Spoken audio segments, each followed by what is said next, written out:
Vaidaber Elohim el Moshe. Dieu a parlé à Moshe. Vayomer Elav, il lui a dit, Ani Hashem, je suis l'Éternel.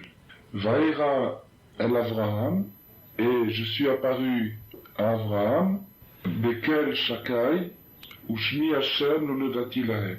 À Abraham, à Yitzhak et Yaakov, sous le nom de Kel Shakai, Ushmi Hashem, mon nom l'Éternel, lo nodati lahem, je ne leur ai pas fait connaître. Alors ça, c'est le premier pasouk, le premier verset de la Sidra, et nous allons l'étudier d'après le Likutei Halachot de Rabbi Nathan. Rabbi Nathan, il nous dit qu'il va nous expliquer ce verset, du moins quelques difficultés qui sont soulevées par l'étude de ce verset, d'après un midrash très connu, une explication très connue, une anecdote très connue, qui se trouve dans le Midrash Bereshit, au 8e chapitre, Midrash Rabbah. Alors, le Midrash nous dit, de la part de Rabbi Simon, au moment où Dieu a voulu créer l'homme, le premier homme, les anges du service se sont divisés par groupe. Ils se sont divisés par groupe. Alors, certains de ces groupes disaient que l'homme soit créé. Alors, il y avait des groupes de malachim et des groupes d'anges qui disaient que l'homme doit être créé. Par exemple, les anges qui représentaient la bonté disaient que l'homme doit être créé parce que l'homme a une bonne nature. Il a tendance à être bon envers les autres. Et les anges qui représentaient la vérité, on dit que l'homme ne doit pas être créé parce que l'homme est empli de mensonges. Qu'est-ce qu'il a fait Hachem quand les anges de la vérité ont accusé? Qu'est-ce qu'il a fait Hachem? Il a pris la vérité et il l'a jetée par terre. Il l'a jetée à terre. Comme il est dit, la vérité a été jetée à terre. Alors, donc ça ce sont les paroles du Midrash. Et d'après ces paroles du Midrash, d'après ce Midrash qui a l'air assez incompréhensible, du moins on comprend quelques allusions, mais on ne sait pas qu'est-ce que ça vient faire, qu'est-ce que ça vient nous expliquer. En tout cas, d'après ce Midrash, Rabbi Nathan va expliquer le premier verset de notre Sidra. Alors, pour comprendre tout ce qu'on va dire, il faut enregistrer la règle suivante, qui est la base de ce qu'on va expliquer et qui est indispensable pour comprendre ce qu'on va expliquer. C'est que, bien que la vérité qui a accusé la création de l'homme, c'est-à-dire la vérité qui s'est dressée dans la bouche des malachim, dans la bouche des anges, c'est la vérité qui s'est opposée à la création de l'homme. Et bien qu'en fait, cette vérité, elle est soulevée des arguments vrais, et que toutes les paroles qu'elle a dit étaient vraies, parce que quand la vérité a dit que l'homme ne devait pas être créé parce qu'il était empli de mensonges, c'est vraiment la vérité. L'homme est vraiment rempli de mensonges, comme chacun peut s'en rendre compte, simplement en regardant autour de soi, et même en soi. Mais, malgré cette vérité, malgré que le fait que l'homme soit rempli de mensonges est incontestable, personne ne peut dire le contraire, malgré ça, Rabbi Nathan nous dit que la vérité elle-même s'est trompée. Dans quelle mesure elle s'est trompée? Elle s'est trompée parce que elle a dit quelque chose qui était vrai, qui était vrai incontestablement, mais vrai jusqu'à une certaine mesure, jusqu'à une certaine limite. Et au-delà de cette limite, la vérité elle-même n'a pas accès, n'a pas pu voir ce qui se passait là-bas.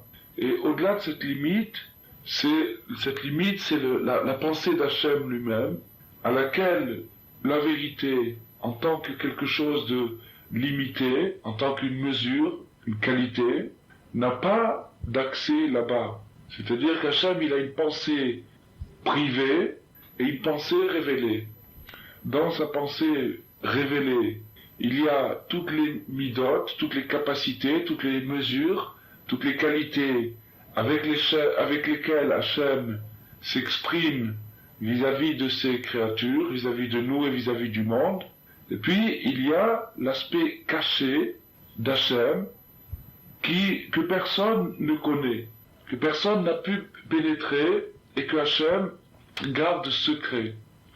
Alors, maintenant, la vérité elle-même, elle fait partie des choses révélées, elle fait partie des choses qui s'expriment, c'est une mesure, c'est une qualité, c'est quelque chose, pour ainsi dire, de créer, et en tant que cela, elle est limitée, et ces évaluations ont beau être précises, logiques, véritables, malgré ça, du fait qu'il lui manque quelque chose de plus, une dimension encore plus profonde, plus antérieure, de ce fait-là, la vérité elle-même ne peut pas faire d'évaluation authentique, véritable.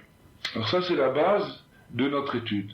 Alors maintenant, ce principe qui est fondamental et qui va nous servir à analyser bien des choses, ce principe-là, on va le retrouver précisément dans le contexte de notre sidra, c'est-à-dire un petit peu avant que la sidra commence, à la fin de la sidra précédente de Shemot, où on assiste déjà au début d'une polémique, d'une discussion entre Dieu et Moshe.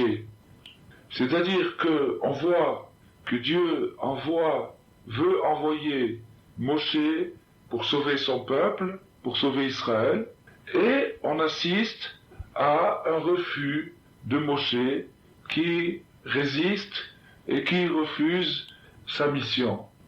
Alors, on sait que Moshe, à travers les centaines et les centaines de midrashim, de récits qui nous sont rapportés de sources sûres et qui peignent, qui décrivent le caractère de Moshe Rabbeinu comme un homme parfaitement et inconditionnellement dévoué à la cause de son peuple.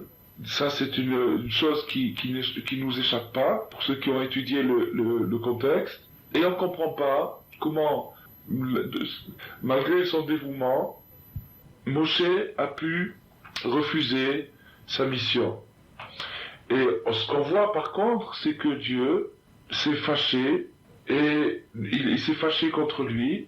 Il n'était pas content que Moshe refuse, et finalement l'a forcé d'aller remplir sa mission et d'aller sauver Israël, comme nous le voyons dans les paragraphes précédents.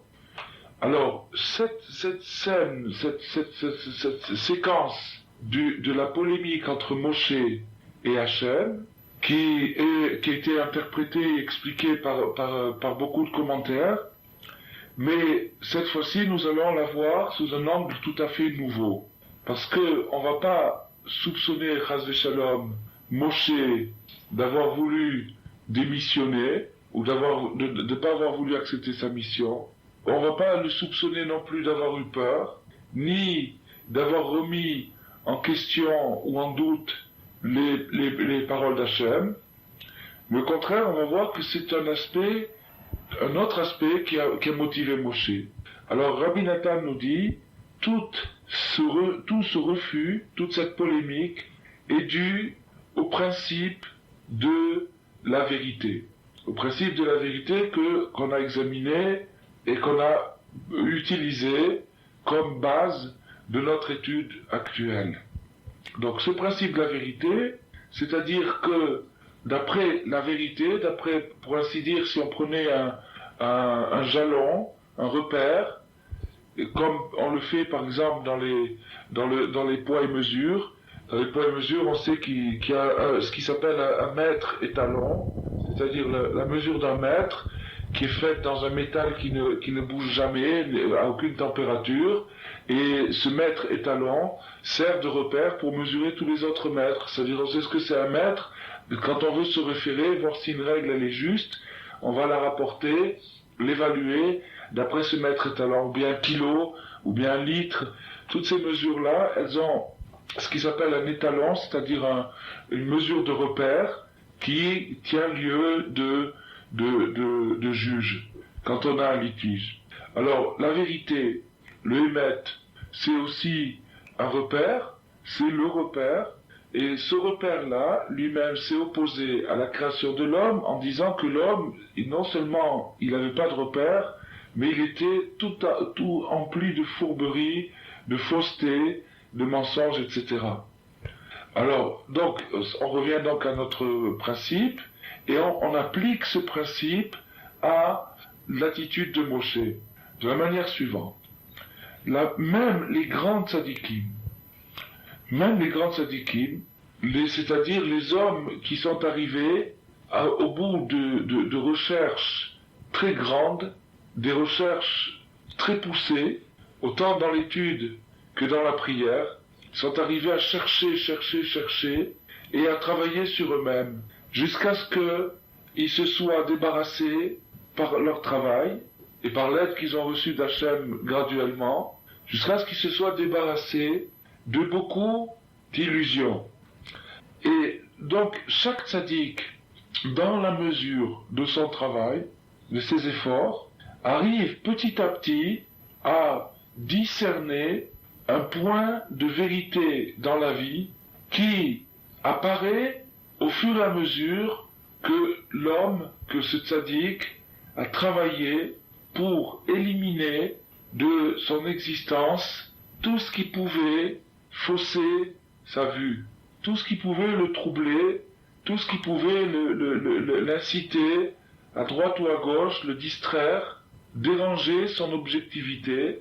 Le tzaddik a pris ces choses-là, ces éléments, les éléments gênants, et il les a éliminés petit à petit au prix de grands efforts. Parce que cette recherche de la vérité, qui est un travail de tri, de sélection sur les situations, sur les éléments de la vie, c'est une recherche qui coûte cher. Elle coûte cher dans la mesure où elle demande de se débarrasser des choses fausses au fur et à mesure qu'on les découvre. Et maintenant, parfois, on arrive à découvrir des choses, et après, disons que on apprend des principes, on apprend la Torah, on apprend des principes, et à la lumière de ces principes, on se met à évaluer les choses, on se met à comparer les choses, et le fruit de cette comparaison, c'est parfois décevant, c'est-à-dire, ça veut dire que la chose qu'on vient d'analyser, avec le principe, elle nous apparaît comme fausse, parce qu'on vient de la mesurer, comme on a dit tout à l'heure, avec le mètre étalon, c'est-à-dire avec la mesure parfaite, qui est le principe, la vérité. Donc maintenant qu'on vient, par exemple, quelqu'un qui se met à étudier les lois du vol, les lois du Gezel, les lois du vol, il va se rendre compte, s'il rentre dans le Shulchan Aruch assez sérieusement, attentivement, il va se rendre compte que tout au long de sa vie, sans s'en rendre compte, il commet des actes malhonnêtes vis-à-vis de la propriété d'autrui. Il y a un exemple très connu qui vraiment nous permet de saisir à quel point notre logique est rapidement dépassée, et donc automatiquement on se trouve très vite dans l'illusion. C'est le cas du voisin qui s'en va en vacances, et il s'en va en vacances, il laisse son jardin, et sur son jardin il y a des belles prunes ou des belles pommes qui sont déjà mûres, et qui sont en train de tomber et de s'abîmer. Et le voisin est parti en vacances, mettons pour un mois, en plein été. Alors il y a le voisin d'à côté, qui est son meilleur ami, et qui voit les fruits s'abîmer. Et qui se dit, mon voisin serait sûrement très très très heureux que j'aille récolter les fruits et que je les mange. Ou bien que j'en fasse de la confiture ou n'importe quoi. Alors, il va dans le jardin de son voisin, supposant qu'il ait la clé, il rentre dans le jardin de son voisin, et il récolte les prunes ou les pommes, il les ramène à la maison, il les donne à sa famille, il les mange, et il est très content, il a l'impression d'avoir fait une grande mitzvah, il a sauvé son voisin d'un baltachrit, c'est-à-dire d'un gaspillage inutile, et il est persuadé que quand il va le dire à son voisin, son voisin va être très content de cet exploit, qu'il a pris son temps, il a perdu son temps pour aller sauver les prunes ou les pommes. Et effectivement, au début septembre, quand le voisin revient de vacances, il lui dit, tu sais, je me suis permis de prendre les prunes parce qu'elles s'abîmaient, elles tombaient, c'était dommage. Alors le voisin lui dit, mais bien sûr, tu as très très bien fait. Au contraire, hein, il faut pas te gêner. Bon, alors les deux, le voisin est aussi ignorant que le premier, et les deux ignorent qu'en vérité, d'après la Torah, le premier, c'est-à-dire le voisin qui est resté sur place, le premier a commis un véritable vol, un gezel. Pourquoi est-ce qu'il a commis un vol? Parce que d'après la Torah, il n'y a transfert de propriété, c'est-à-dire qu'une chose n'appartient à une autre personne que avec connaissance. Ça veut dire que pour que les prunes appartiennent au deuxième voisin, à celui qui est resté, il faut que ce soit à la connaissance du premier voisin, c'est-à-dire celui qui est parti. Il faut que celui qui est parti sache que sa propriété, son bien, ses prunes, passe dans la propriété du voisin. À ce moment-là, il y a transfert, c'est-à-dire que le deuxième voisin a acquis les prunes et elles lui appartiennent maintenant, et donc il n'y a pas de vol. Tandis que s'il n'y a pas eu de connaissance, à ce moment-là, il n'y a pas eu de transfert de propriété, les prunes sont restées dans la propriété du premier voisin, de celui qui est parti en vacances, et automatiquement, le deuxième voisin, aussi gentil, aussi dévoué qu'il soit, c'est un voleur. D'après la Torah, d'après les critères de la Torah, c'est un voleur. Alors, ça c'est simplement un tout petit exemple parmi des centaines, sans exagération, d'autres exemples que le Shulchan Aruch énumère. Du moins, le Shulchan Aruch nous donne des clés et des règles générales avec quelques exemples, et par la suite, les grands poskim, les grands décisionnaires, ont développé ces clés, ces principes, et ont répondu à des centaines et des centaines de questions posées sur la matière du vol, puisque c'est l'exemple qu'on a pris, et bien sûr, sans la connaissance de ces réponses, des réponses qui ont été données et qui sont d'une finesse, d'une subtilité incroyable, eh bien, c'est impossible d'être parfaitement honnête. Donc, on a beau avoir des sentiments honnêtes, et ne vouloir léser personne, ni voler personne, et vouloir respecter la propriété d'autrui, si on n'a pas une connaissance parfaite de la halakha, c'est-à-dire de la manière dont Dieu, qui est la perfection, conçoit le vol, conçoit l'honnêteté, conçoit le transfert de la propriété, conçoit la notion de la propriété, si on n'a pas cette connaissance, on est obligé, pour ainsi dire, de trébucher dans des erreurs, dans des fautes, et même dans des péchés, dans des transgressions. Tout en étant parfaitement honnête, entre guillemets, c'est-à-dire en étant bien intentionné. Alors, d'un autre côté, la bonne intention plus la connaissance amène à pouvoir bien se conduire, mais le problème, c'est le suivant, c'est que à partir du moment où on se met à acquérir des connaissances, et puis qu'on apprend, par exemple, alors revenons à notre exemple, on se met à acquérir des connaissances, et puis on tombe un jour sur ce din, sur cette halakha, sur cette loi, sur cette règle, que les prunes du voisin sont interdites. Alors là, le problème se pose à l'envers. Qu'est-ce qu'il va penser de moi? Qu'est-ce que le voisin va penser de moi si je lui récolte pas ses prunes? Il va penser que que je m'en fiche, que je suis pas dévoué, je suis pas un ami, que je cherche pas à rendre service, que je suis un mauvais voisin finalement. Je suis pas allé prendre ses prunes, je suis pas allé manger ses prunes, puisque lui ignore aussi cette loi-là. Alors, je me trouve dans une situation extrêmement délicate, parce que je viens d'apprendre que ces prunes ne m'appartiennent pas. Bon, maintenant, pour le besoin de l'exemple, on va supposer que le voisin est en vacances quelque part où on ne peut pas le joindre par téléphone, ou bien que pour être tranquille, il a refusé de donner son téléphone à qui que ce soit, ou bien qu'il n'a pas de téléphone, et que lui écrire prendrait trop de temps, le courrier ne suivrait pas, donc il ne pourrait pas savoir que les prunes vont pourrir, et entre-temps, le temps que la lettre de retour revienne, les prunes seraient déjà abîmées, supposons qu'il y ait je sais pas quoi. Alors, je suis coincé, je voudrais bien dépanner mon voisin, mais je viens d'apprendre que cet acte-là, cette gentillesse, cet acte de solidarité, c'est en vérité quelque chose de profondément malhonnête parce que je veux prendre la propriété d'autrui. La propriété d'autrui, comme on l'a dit tout à l'heure, ne passe d'un camp à l'autre qu'avec connaissance de celui qui donne et de celui qui reçoit.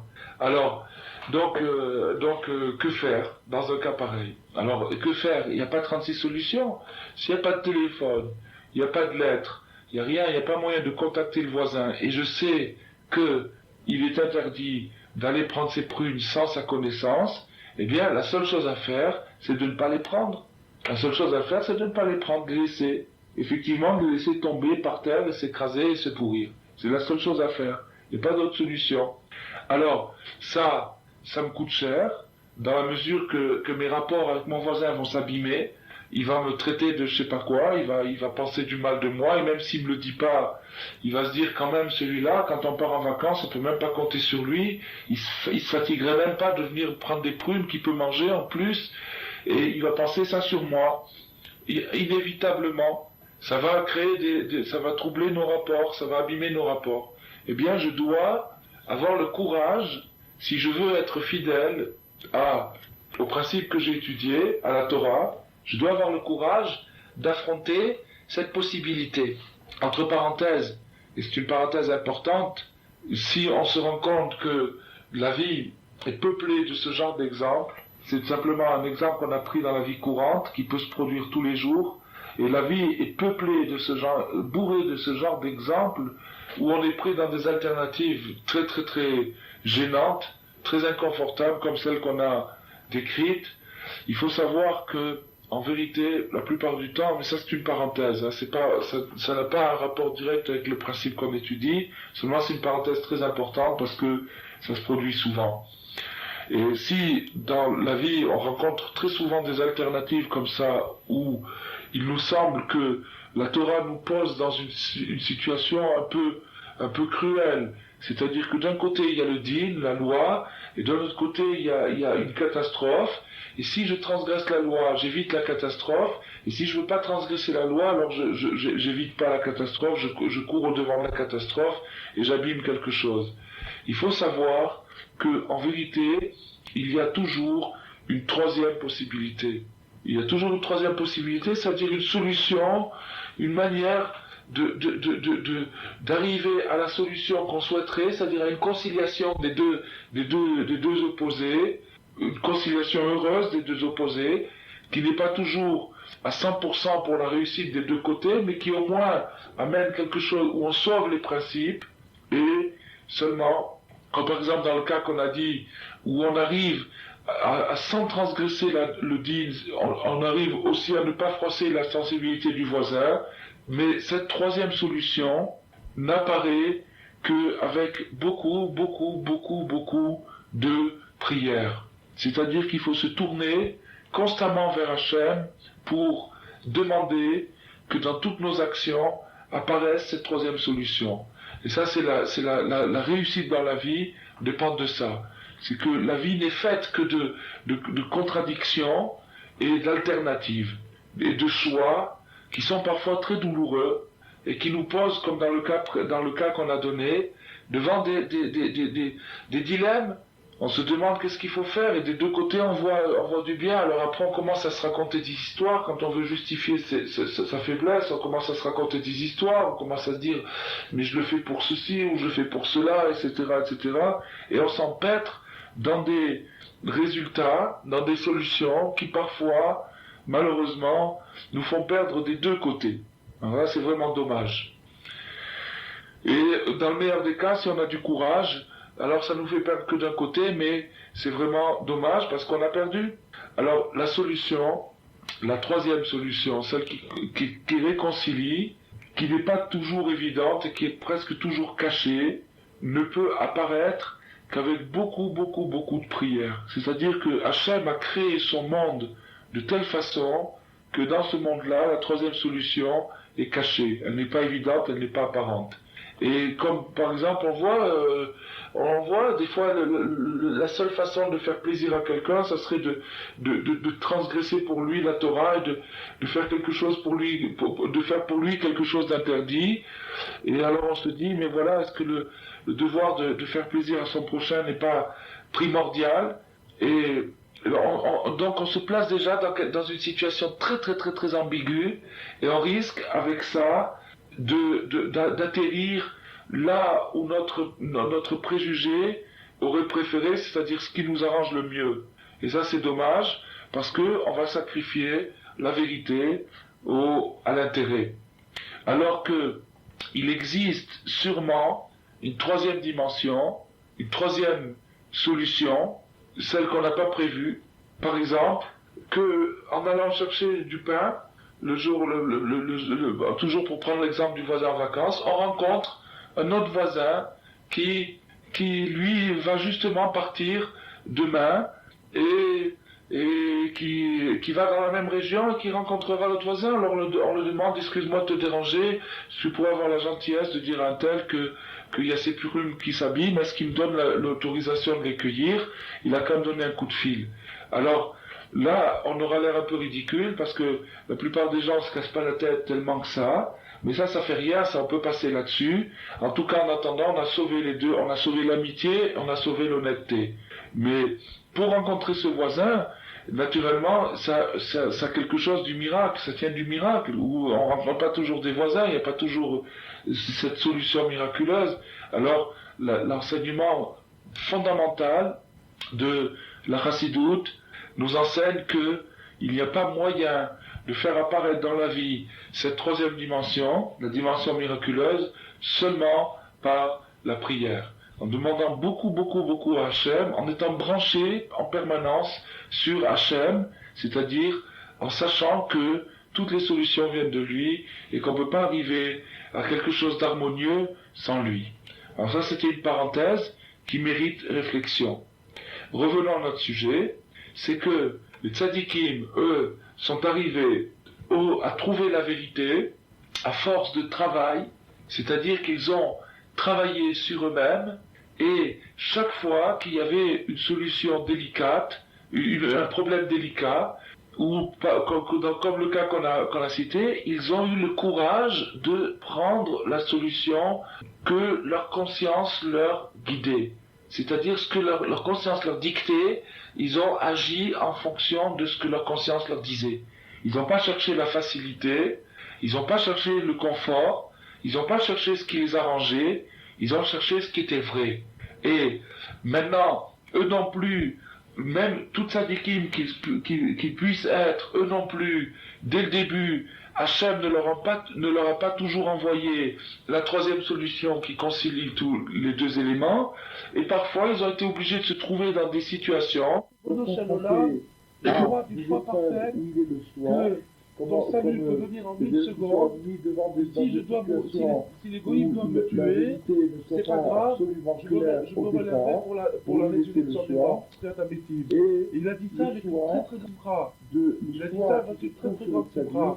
Alors quand le petit Ishva a entendu ça, il s'est mis à pleurer, il a dit à son grand-père, et quoi du bien et du mal, c'est-à-dire le grand-père lui a répondu, toi, tu as déjà reçu ta part, tu n'as pas crainte, tu vivras jusqu'à Mashiach. C'est ça le grand-père. Le grand-père, il a dit, toi, tu as déjà reçu ta part, tu vivras jusqu'à Mashiach. Et il a déjà dépassé le niveau grossier, il n'est plus tenté. Alors qu'il venait maintenant de rentrer dans les camps de la mort. Mais le camp d'Auschwitz, c'était un camp d'extermination. C'est dans un deuxième plan. Bon, donc ils sont restés du mercredi jusqu'au Shabbat, ils sont arrivés le Shabbat 7h du matin. Et maintenant que je vous ai décrit comment ça se passait, ils arrivaient dans les camps, après avoir voyagé 3 jours dans un épouvantable, je ne peux même pas décrire, on ne peut même pas s'imaginer. Alors, quand ils arrivaient là-bas, la vérité absolue, c'est la vérité d'Hachem. Ils arrivaient là-bas, ensemble, la vérité objective, ils perdaient tout de suite la vérité le moral. Le moral était cassé, alors, c'est ce qui ils s'est sentaient produit la mort, avec Moshe, lorsqu'il a ils étaient complètement découragés. d'accepter sa mission, c'est que dans